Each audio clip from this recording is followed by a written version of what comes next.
Di hutan paling sunyi di Amerika Utara, orang-orang percaya ada makhluk yang selalu melihat, tetapi jarang terlihat. Ia tidak meninggalkan suara, hanya jejak kaki raksasa yang lebih besar dari manusia manapun. Namun apakah ia monster atau penjaga hutan terakhir?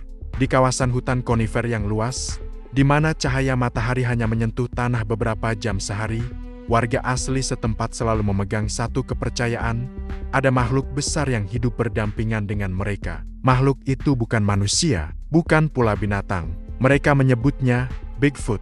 Legenda dimulai dari seorang anak bernama Alu, yang tinggal di desa suku First Nations. Alu adalah anak yang suka menjelajah hutan bersama ayahnya. Namun suatu hari, ayahnya hilang saat berburu, dan hanya satu jejak kaki raksasa yang ditemukan di tepi sungai. Jejak itu panjangnya hampir 2 kali kaki manusia, dan semakin ke dalam hutan, jejak lain muncul.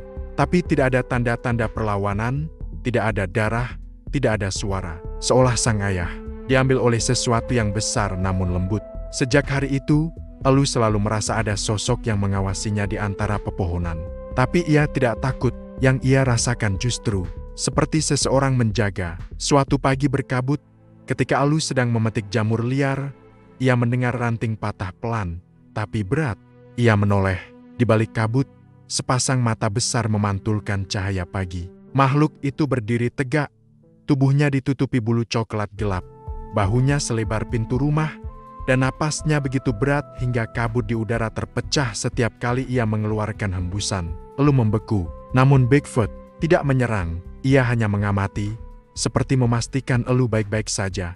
Butuh waktu lama sebelum Alu menggerakkan tangannya. Ia mengangkat satu buah beri liar ke arah makhluk itu. Bigfoot menatapnya lama, sebelum akhirnya melangkah mundur dan menghilang ke dalam hutan. Sejak saat itu, Alu yakin ayahnya tidak diserang. Ayahnya diselamatkan oleh makhluk itu atau mungkin dibawa ke tempat aman. Desa menjadi resah ketika pemburu asing datang membawa senjata. Mereka ingin menangkap Bigfoot untuk dijual, dipamerkan, atau dijadikan hadiah besar. Alu marah.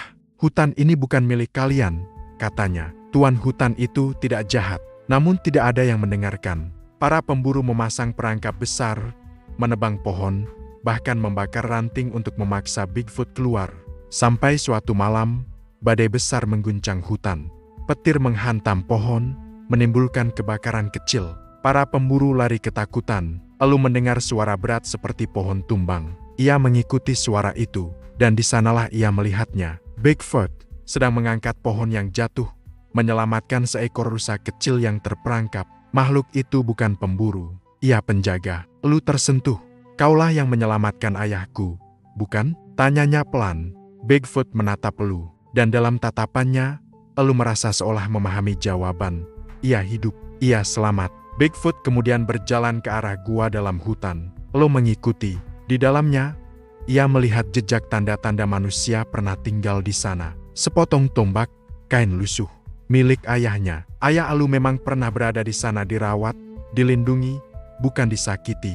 Saat Alu meneteskan air mata, Bigfoot perlahan pergi, meninggalkan hutan kembali dalam kesunyian. Esok harinya, jejak kaki raksasa itu menghilang. Namun setiap kali kabut turun dan suara hutan berubah, Alu tahu satu hal, Bigfoot masih ada, mengawasi, menjaga, mencegah manusia merusak apa yang ia lindungi. Legenda Bigfoot bukan tentang makhluk buas, tetapi tentang penjaga yang memilih bersembunyi daripada melukai.